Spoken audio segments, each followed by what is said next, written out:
Hello friends, कैसे हैं आप सब। मैं विसरा, आप देख रहे हैं मेरा YouTube channel nursing lecture and job. Friends, कुछ प्रॉब्लम की वजह से हमारा जो है डबल फर्टिलाइजेशन हम पढ़ रहे थे वो स्टॉप हो गया था वीडियो, इसलिए मैंने लास्ट कर दिया था वहीं पे ही। तो फिर से एक बार देख लेते हैं कि होता क्या है डबल फर्टिलाइजेशन।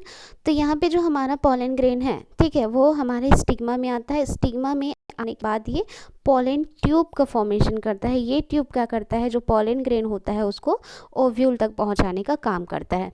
अब यहाँ पे डबल फर्टिलाइजेशन इसलिए बोला जाता है, मैंने पहले वीडियो में भी बताया, क्योंकि यहाँ पे दो बार फर्टिलाइजेशन होता है, ठीक है। तो वो दो बार फर्टिलाइजेशन कब कब होंगे, तो यहाँ पे देखिए फर्स्ट जो है फ्यूज़न, मैं यहीं पे ही बता देती हूँ आपको डायग्राम में कि यहाँ पे दो पॉलन ग्रेन आए हमारे, ठीक है, दो पॉलन ग्रेन आए। अब एक पॉलन ग्रेन क्या करता है, ये हमारा एम्ब्रियो सैक रहता है, ठीक है, ये हमारा एम्ब्रियो रहता है, कंप्लीट मैच्योर एम्ब्रियो। इसमें क्या होता है, ये जो ऊपर वाला होता है वो एग होता है। तो हमारा जो फर्स्ट पॉलन ग्रेन है वो एग के साथ फ्यूज़न होता है और जाइगोट का फॉर्मेशन करता है। और जो सेकेंड वाला होता है वो न्यूक्लियस के साथ जो पोलार न्यूक्लियाई होते हैं उसके साथ फ्यूज़न करके हमारा एंडोस्पर्म का फॉर्मेशन करता है, ठीक है। तो इसी टाइप से यहाँ पे दो टाइप के फर्टिलाइजेशन होते हैं, जिसमें एक जनरेटिव और एक वेजिटेटिव फर्टिलाइजेशन होता है। तो सबसे पहले यहाँ पे देख लेते हैं वन मेल गैमेट, यानी कि वन मेल जो पॉलन ग्रेन है वो एक मेल गैमेट उसको बोला गया है। One of the male gamete fuse with egg from a zygote, ठीक है, एंड फॉर्म अ जाइगोट। तो यहाँ पे जो एग है वो फ्यूज़न करता है एक मेल गैमेटोफाइट से या पॉलन ग्रेन से, और क्या बनाता है, जाइगोट, ठीक है, जाइगोट का फॉर्मेशन करता है। फिर जो सेकंड वाला मेल गैमेट है वो क्या करता है कि हमारी ये पोलार न्यूक्लियाई से फ्यूज़न करता है और क्या बनाता है, एंडोस्पर्म बनाता है, ठीक है। तो वो एंडोस्पर्म जो है क्या होता है, ट्रिप्लॉइड प्राइमरी एंडोस्पर्म न्यूक्लियस होता है, ठीक है। तो यहाँ पे लिखा हुआ है कि फर्स्ट मेल गैमेट एग के साथ फ्यूज़न करके जाइगोट का फॉर्मेशन करेगा। सेकंड मेल गैमेट किसके साथ, पॉलन न्यूक्लियाई, यानी कि ये जो पोलार न्यूक्लियाई होता है उसके साथ ये फ्यूज़न करके ट्रिप्लॉइड प्राइमरी एंडोस्पर्म का फॉर्मेशन करता है। तो ये टू टाइप्स ऑफ क्या होते हैं हमारे फर्टिलाइजेशन। तो ये जो सेकंड वाला जो करता है उसको बोलते हैं वेजिटेटिव फर्टिलाइजेशन या ट्रिपल फ्यूज़न भी उसी को ही बोला जाता है। और जो फर्स्ट वाला जिसमें जाइगोट बनते हैं वो जनरेटिव फर्टिलाइजेशन। तो ये डबल फर्टिलाइजेशन हो गया हमारा। फिर देखते हैं हम लोग पोस्ट फर्टिलाइजेशन। तो पोस्ट फर्टिलाइजेशन में हमने प्री फर्टिलाइजेशन देख लिया और डबल फर्टिलाइजेशन देख लिया, अब हमारा है पोस्ट फर्टिलाइजेशन। तो पोस्ट फर्टिलाइजेशन के 4 इवेंट्स होते हैं। तो यहाँ पे एंडोस्पर्म हमको मिल चुका है ऑलरेडी, कहाँ से, डबल फर्टिलाइजेशन से। एम्ब्रियो फॉर्मेशन, एम्ब्रियो किससे फॉर्म होगा, जाइगोट से, जो हमको डबल फर्टिलाइजेशन से ऑलरेडी मिल चुका है। फिर सीड का फॉर्मेशन और फ्रूट का फॉर्मेशन, ये चारों चीज़ हमारे पोस्ट फर्टिलाइजेशन में होंगे। तो यहाँ पे सबसे पहले हम देखते हैं एंडोस्पर्म। एंडोस्पर्म क्या है, हमको जो है किससे मिला था एंडोस्पर्म, डबल फर्टिलाइजेशन से। जब हमारा जो क्या बोलते हैं मेल गैमेट, ठीक है, जो सेकंड मेल गैमेट था, यानी कि जो सेकंड पॉलन ग्रेन था, वो हमारे न्यूक्लियाई से फ्यूज़न किया, तब हमको क्या मिला, एंडोस्पर्म। इसको हम कौन सा फर्टिलाइजेशन बोले थे, वेजिटेटिव फर्टिलाइजेशन। जब हमारा एग और फर्स्ट मेल गैमेट फ्यूज़न किया था आपस में और जाइगोट का फॉर्मेशन किया था, इसको हम बोले थे जनरेटिव फर्टिलाइजेशन। तो यहाँ पे हमको जाइगोट भी मिल गया और एंडोस्पर्म भी मिल गए। अब देखते हैं फीचर्स ऑफ एंडोस्पर्म कि एंडोस्पर्म होता क्या है, करता क्या है। तो endosperm is a nutritive tissue which is formed from vegetative fertilization. Endosperm होता क्या है कि एक न्यूट्रिटिव टिश्यू होता है जो कि हमको वेजिटेटिव फर्टिलाइजेशन के द्वारा प्राप्त होते हैं। It is a nourishment to developing embryo. और ये क्या करता है, जो जाइगोट से एम्ब्रियो बनता है उसको ये नरिश करता है, ठीक है। जाइगोट से क्या बनेगा, एम्ब्रियो का फॉर्मेशन होगा, ठीक है, एम्ब्रियो का फॉर्मेशन होगा। और इस एम्ब्रियो को ये जो एंडोस्पर्म है वो क्या करता है, नरिश करता है। ये एंडोस्पर्म एम्ब्रियो को नरिशमेंट प्रोवाइड करता है। तो यहाँ तक का हो गया। फिर types of endosperm on the basis of mode of development. तो जैसे जैसे एंडोस्पर्म ग्रो करता है, डेवलप होता जाता है, वैसी वैसी उसका टाइप्स बनता है। तो first is a nuclear endosperm, second is a cellular endosperm, third is a helobial endosperm. तो जो फर्स्ट न्यूक्लियर एंडोस्पर्म है वो नाम से स्पष्ट है ये सभी का कि यहाँ पे फर्स्टली एंडोस्पर्म होंगे, उसमें बहुत सारे न्यूक्लियाई प्रेजेंट रहेंगे, ये हमारा न्यूक्लियर एंडोस्पर्म हो गया। सेकंड जो है सेलुलर एंडोस्पर्म, इसमें क्या होंगे कि हमारा एंडोस्पर्म है उसमें क्या होंगे, पेरिफेरल में सेल वॉल आ जाएंगे कुछ इस टाइप से, ठीक है। ये जो मैं बना रही हूँ अभी यहाँ पे पेरिफेरल में क्या होंगे, सेल वॉल प्रेजेंट रहेंगे। Formation of cell wall at peripheral में, ठीक है। ये जो आप लोग देख रहे हैं सेल वॉल बन गए हैं पेरीफेरल में, ये हो गए हमारे सेलुलर एंडोस्पर्म। फिर हेलोबियल एंडोस्पर्म क्या होते हैं कि यहाँ पे हमारा एंडोस्पर्म है, फिर पेरीफेरल में क्या है, सेल वॉल भी है, बट बीच में क्या होते हैं, फ्री न्यूक्लियाई प्रेजेंट होते हैं, ठीक है। ये फ्री न्यूक्लियाई प्रेजेंट होते हैं यहाँ पे, इसी को बोलते हैं हेलोबियल एंडोस्पर्म, और ये हमारा कंप्लीट एंडोस्पर्म बन जाता है। फर्स्टली न्यूक्लियर एंडोस्पर्म, न्यूक्लियर से फॉर्म सेल वॉल का फॉर्मेशन होगा जिसको बोलेंगे सेलुलर एंडोस्पर्म। फिर यहाँ पे फ्री न्यूक्लियाई जो प्रेजेंट रहेंगे उसको बोलेंगे हेलोबियल एंडोस्पर्म। एग्जाम्पल मान लीजिए आप लोग कोकोनट। कोकोनट में क्या होता है कि जो आउटर वाला लेयर होता है ब्राउन ब्राउन कलर का जो हार्ड होता है उसको आप लोग न्यूक्लियर डिवीजन न्यूक्लियर एंडोस्पर्म मान लो। फिर उसके बाद जो वाइट कलर का जो होता है जिसको हम खाते हैं वो हमारा हो गया सेलुलर एंडोस्पर्म। फिर जो हेलोबियल एंडोस्पर्म है वो वहाँ पे जो फ्लूइड भरा रहता है, नारियल का पानी जो रहता है उसको मान लो आप लोग हेलोबियल एंडोस्पर्म। तो हमारा कंप्लीट एंडोस्पर्म का फॉर्मेशन हो गया।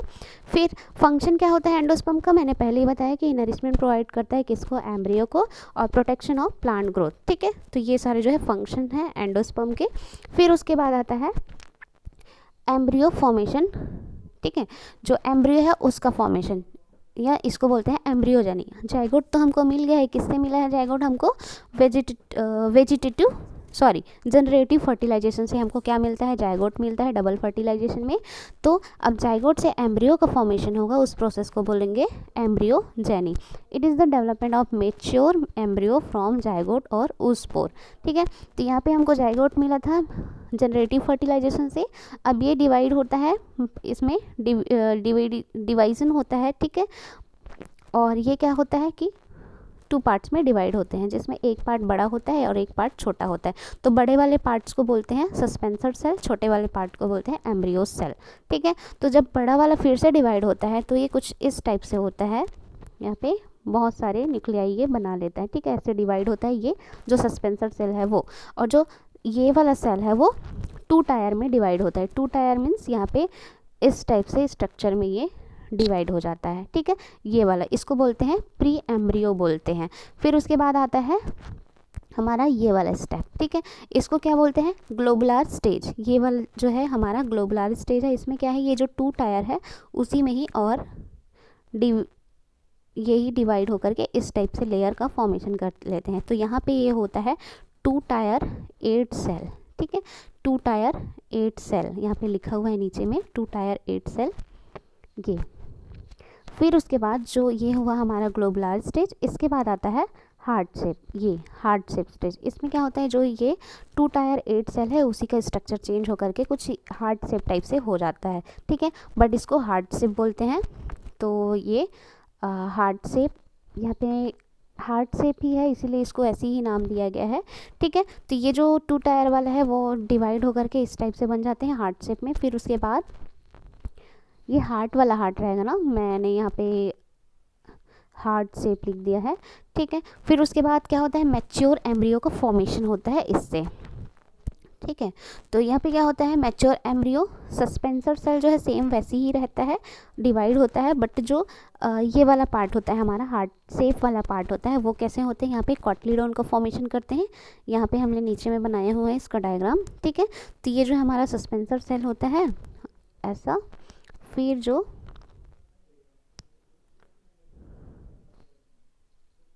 ऐसा कुछ रहता है, ठीक है। ये नीचे वाला पार्ट जिसमें ये दोनों को बोलते हैं कॉटलीडोन, ये दोनों, और इसको ये जो बीच वाला रहता है उसको प्यूम्यूल बोला जाता है।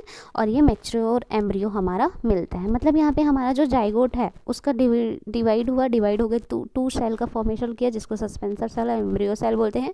फर्दर डिवाइड होते हैं सस्पेंसर सेल और इस टाइप से स्ट्रक्चर में आ जाते हैं एम्ब्रियो सेल, 2 टायर बनते हैं। अब ये 2 टायर से 2 टायर 8 सेल बना लेता है जो ग्लोबुलर फेज में होता है। ग्लोबुलर फेज के बाद ये हार्ट शेप में होता है। हार्ट शेप में जो हमारा ये एम्ब्रियो सेल है वो हार्ट शेप में होता है। फिर यहाँ पे मैच्योर एम्ब्रियो का फॉर्मेशन होता है जिसका डायग्राम कुछ इस टाइप से है, ठीक है, ये वाला। तो अब यहाँ पे मैंने जो जो बोला है आपको वो सब यहाँ पे लिखा हुआ है जो इस डिवीज़न में हम लोगों ने पढ़ा है, ठीक है। तो ये हमारा हो गया कंप्लीट एम्ब्रियो फॉर्मेशन। अब एम्ब्रियो का भी फॉर्मेशन हो गया। अब देखते हैं नेक्स्ट।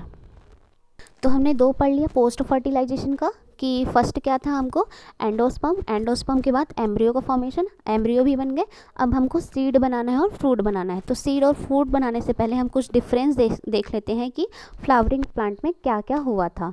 बिफोर फर्टिलाइजेशन कौन सा पार्ट क्या था और आफ्टर फर्टिलाइजेशन वो क्या बनेगा। तो जो इंट्यूगमेंट होता है, आउटर इंट्यूगमेंट, इनर इंट्यूगमेंट, वो क्या करते हैं, सीड कोट का फॉर्मेशन करते हैं। जो एक होता है टेस्टा और एक होता है टेगमेंट। जो आउटर वाला होता है वो टेस्टा का फॉर्मेशन करेगा, इनर वाला होता है वो टेगमेंट का फॉर्मेशन करेगा। फिर जो माइक्रोपाइल रीजन होता है वो सीड पोर का फॉर्मेशन करता है। It facilitate entry and exit of water soil. ठीक है, सीड पोर का काम करता है, जो कि क्या क्या करता है कि वाटर और ऑक्सीजन को इंटर करने में हेल्प करता है। फिर जो ओव्यूल होता है हमारा, वो सीड का फॉर्मेशन वो सीड बन जाता है आफ्टर फर्टिलाइजेशन। ओवरी जो होता है हमारा, फ्रूट बन जाता है आफ्टर फर्टिलाइजेशन। और जो वॉल ऑफ ओवरी रहता है वो डेवलप पेरिकार्प का डेवलपमेंट करता है। तो बिफोर फर्टिलाइजेशन ये जो पार्ट था वो आफ्टर फर्टिलाइजेशन इसमें कन्वर्ट हो जाते हैं। ठीक है, तो यहाँ पे ये डिफरेंट था। फिर उसके बाद फॉर्मेशन ऑफ सीड में देखते हैं, types of depend on presence and absence of endosperm. तो जो हमारा सीड है उसके कितने क्लासिफिकेशन है, on the basis of absence and presence of endosperm. Endosperm तो होता ही है कुछ कुछ फ्रूट्स में और कुछ कुछ में नहीं होता है। तो कौन कौन से टाइप्स हैं एंडोस्पर्म के एब्सेंस और प्रेजेंस के अकॉर्डिंग। तो यहाँ पे नॉन एंडोस्पर्मिक है और नॉन एल्बुमिनस भी बोलते हैं इसी को। इसमें क्या होता है, completely used by the developing embryo. जो एम्ब्रियो डेवलप होता है उसके द्वारा एंडोस्पर्म का कम्प्लीटली यूज़ किया जाता है। एग्जाम्पल है बीन्स हो गए और पी। ठीक है, कुछ कुछ जो दाने वाले जो सब्जियां होती हैं उसमें इस टाइप से होते हैं कि हमारा जो एम्ब्रियो होता एंडोस्पर्म होता है वो कम्प्लीटली फ्रूट के लिए यूज़ हो जाता है। यानी कि जो नरिशमेंट प्रोवाइड करता है एंडोस्पर्म वो कम्प्लीटली यूज़ हो जाता है, जिसको जो आएगा नॉन एंडोस्पर्मिक में। फिर एंडोस्पर्मिक में क्या होगा, या इसको एल्बुमिनस बोलते हैं, इसमें सम एंडोस्पर्म के पार्ट्स जो है प्रेजेंट रहते हैं, जैसे माजी वगैरह में। ठीक है, तो ये हमारा क्या हुआ, फॉर्मेशन ऑफ सीड। ठीक है, जो आगे देखते हैं फॉर्मेशन ऑफ सीड का ही हम लोग पढ़ रहे हैं कि डाइकोट सीड कुछ इस टाइप से होते हैं और मोनोकोट सीड जो है कुछ इस टाइप से होते हैं। ठीक है, तो जो हमारे यहाँ पे हमने देखा था डिफरेंसेस में कि जो ओव्यूल है वही क्या किसका फॉर्मेशन करता है, सीड का।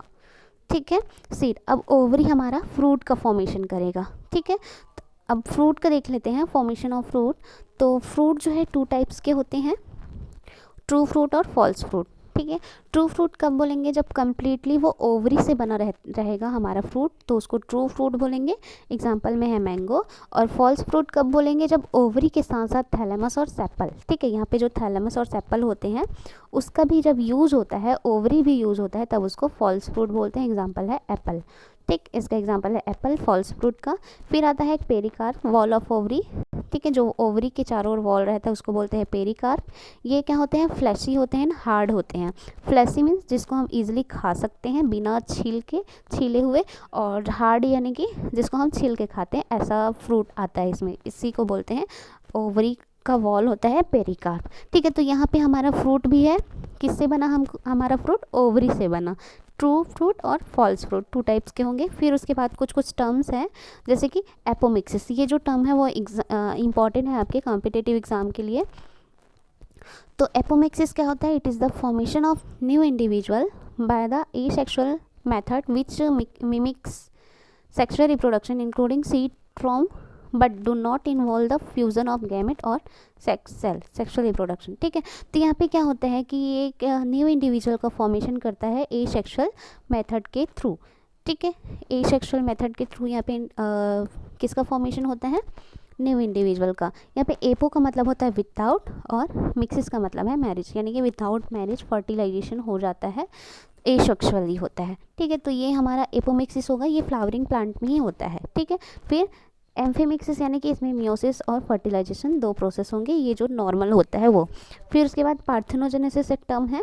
फिर पार्थेनोजेनेसिस यानी कि पार्थिनो मीन्स वर्जिन और जेनेसिस मीन्स डिसेंट। ठीक है, तो यहाँ पे जो मैंने पहले भी बताया था कि पार्थेनोजेनेसिस होता क्या है क्लास के स्टार्टिंग में, इसमें भी क्या होता है, it is the development of new individual from a gamete without fusion with another gamete. ठीक है, तो यहाँ पे क्या होता है कि एक ही जो पेरेंट्स है वो अपना बेबी बना लेता है without fusion of another gamete. तो जो एक गैमेट है उसी से ही न्यू इंडिविजुअल का फॉर्मेशन होता है बिना फ्यूज़न के। फिर आता है दो टाइप के होते हैं ये, हैप्लॉइड पार्थेनोजेनेसिस और डिप्लॉइड पार्थेनोजेनेसिस। ठीक है, तो हैप्लॉइड पार्थेनोजेनेसिस में एम्ब्रियो सैक और एग दोनों हैप्लॉइड होते हैं, बट यहाँ पे डिप्लॉइड पार्थेनोजेनेसिस में जो एग है वो डिप्लॉइड होता है और एम्ब्रियो सैक जो है आफ्टर पार्थेनोजेनेसिस, मतलब आफ्टर फ्यूज यहाँ पे जो गैमेट है, ठीक है, वो पार्थेनोजेनेसिस के बाद ये डिप्लॉइड होता है। ठीक, फिर एक और है आप लोग का, इसी का ही पूरा अच्छे से है यहाँ पे, उसमें अगर ब्लैक ब्लैक दिखा होगा तो एक स्टेप ये है कि यहाँ पे polyembryony, polyembryony, poly means बहुत सारे एम्ब्रियन। ठीक है, तो ये दो type, the phenomena having more than one egg cell is known as a polyembryonic. एक से ज़्यादा एग सेल है तो उसको बोलेंगे पॉली एम्ब्रियोनिक। ये दो टाइप के होते हैं, फॉल्स और true. Multiple embryo arise in different embryo, और ट्रू कब बोलेंगे, multiple embryo sac are formed.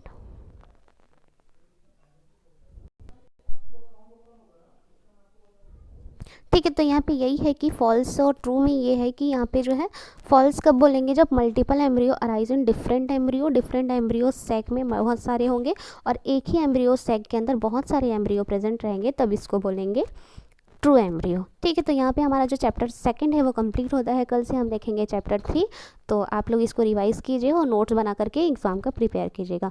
तो best of luck, all the best, मिलते हैं हमारे नेक्स्ट वीडियो पे, तब तक के लिए bye bye, wish all the best and good luck.